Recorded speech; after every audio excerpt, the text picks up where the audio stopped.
Alors aujourd'hui, je vais pas te montrer comment faire de l'argent, mais je vais plutôt te montrer comment perdre ton argent. Comment tu peux tout perdre en te lançant en e-commerce. Comment tu peux te ruiner. Comment tu peux finir avec 0 $ ou même pire que ça, moins 2000, moins 3000, moins 4000 dans ton compte bancaire. Regarde cette vidéo jusqu'à la fin parce qu'elle peut t'éviter une catastrophe financière.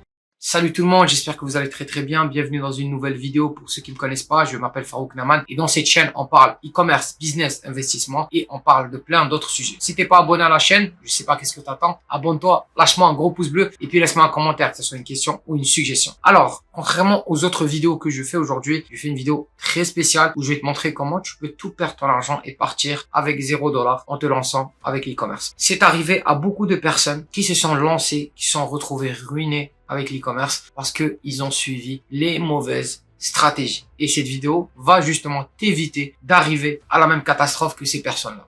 Donc, on va faire une remise en contexte pour que vous compreniez mieux comment ça se passe et comment éviter cette situation. Beaucoup de personnes qui se sont lancées en e-commerce, qui se sont dit ok, l'e-commerce c'est un domaine hyper facile, je vais me lancer par moi-même, je vais essayer de tout comprendre par moi-même et je vais suivre des stratégies que je vais développer par moi-même. Ils se sont retrouvés ruinés. Ça, c'est la raison numéro 1. C'est que tu te lances, tu ne te formes pas, tu crois que l'e-commerce c'est un business hyper facile, que t'as pas beaucoup de travail à faire, que tu vas devenir millionnaire du jour au lendemain et puis avoir cette façon de penser, à cause de cette mentalité, en fait, ce qui va se passer derrière, c'est que tu vas faire énormément d'erreurs. Tu vas devenir blind, tu vas plus rien voir, tu vas commencer à avancer sans réfléchir. Et je fais un parallèle avec le marché de la crypto-monnaie, parce que j'ai investi en crypto aussi. Et je le sais, il y a énormément de personnes qui rentrent dans ce marché-là avec l'idée de faire des millions de dollars, de trouver une crypto qui va faire fois 10 000, fois 100 000, et derrière, ils vont devenir millionnaires. La même chose se passe en e-commerce. Énormément de personnes se lancent avec l'idée de vouloir faire énormément d'argent, mais derrière, ils prennent pas les bonnes décisions, malheureusement. Et c'est pour ça que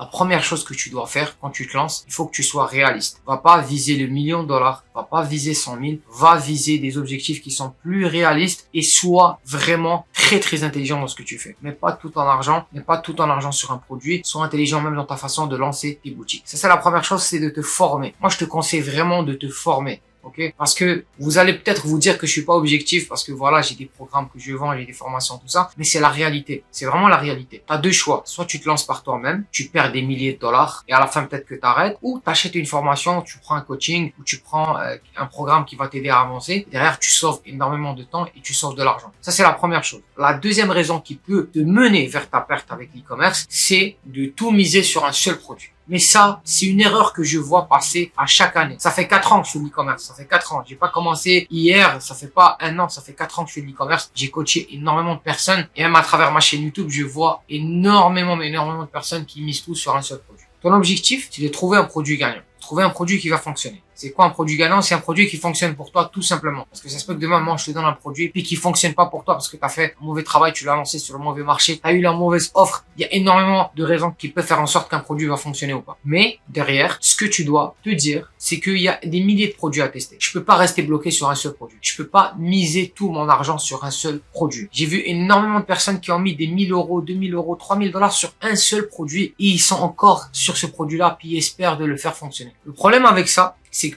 plus tu mets de l'argent sur un produit, plus tu vas continuer à le tester et plus ça va être difficile de te détacher de ce produit-là. Parce que c'est normal, c'est comme au casino. Si tu es en perte de 1000 €, 2000 €, tu vas dire je dois récupérer mon argent donc je dois dépenser plus. C'est la même chose avec une boutique e-commerce, avec un produit. Faut vraiment pas vous dire que vous devez continuer avec ça. Si jamais vous voyez que le produit ne fonctionne pas, les indicateurs sont mauvais, vous devez arrêter directement le produit et passer à autre chose. Ok?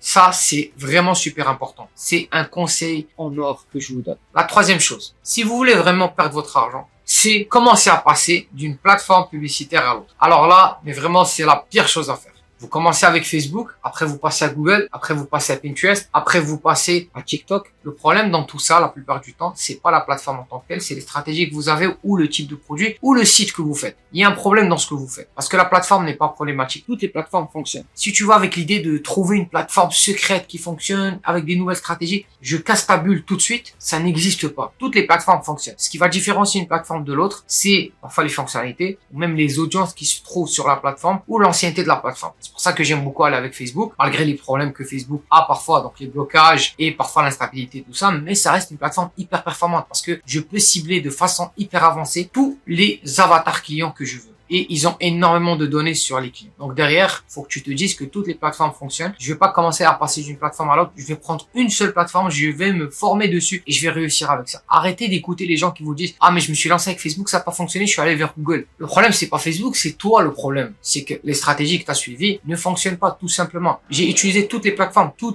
fonctionnent. J'utilise Google, j'utilise Facebook, TikTok, Pinterest, toutes les plateformes fonctionnent. Mais l'utilisation peut différer et le but peut différer. Par exemple, moi aujourd'hui, j'utilise Snapchat Ads, mais j'utilise pas Snapchat Ads pour acquérir du trafic. Je l'utilise en mode retargeting parce que pour acquérir du trafic, c'est beaucoup plus compliqué. Derrière, tu as moins de conversion. Si demain, par exemple, tu fais un placement avec une influenceuse, derrière, tu vas lancer du retargeting avec Snapchat parce que tout simplement, l'audience de cette influenceuse, elle est sur Snapchat aussi. Donc, tu vas pouvoir aller les recibler. Donc, il y a des stratégies que tu dois mettre en place et les stratégies vont bien sûr changer d'une plateforme à l'autre. Il y a des stratégies qui vont mieux fonctionner sur Facebook, d'autres sur TikTok. Mais derrière, ce que tu dois comprendre, c'est que toutes les plateformes fonctionnent. Il n'y a pas une plateforme plus intéressante que l'autre en tant que telle. Tu choisis une plateforme, tu te formes dessus et puis tu commences à la maîtriser. L'autre erreur et l'autre chose que tu dois absolument pas faire, c'est de commencer à sauter d'un marché à l'autre. Ça vraiment, mais c'est du n'importe quoi. Quand tu te lances, choisis un marché, forme-toi dessus, maîtrise-le et lance des produits dans ce marché-là. Commence pas à te lancer en Australie. Après, tu vas aux États-Unis. Après, tu vas en France. Après, tu vas au UK. Après, tu vas au Canada. Après, tu vas en Espagne. C'est du n'importe quoi. Vraiment, c'est du n'importe quoi. Tous les marchés fonctionnent. Le marché français fonctionne toujours. Mais il faut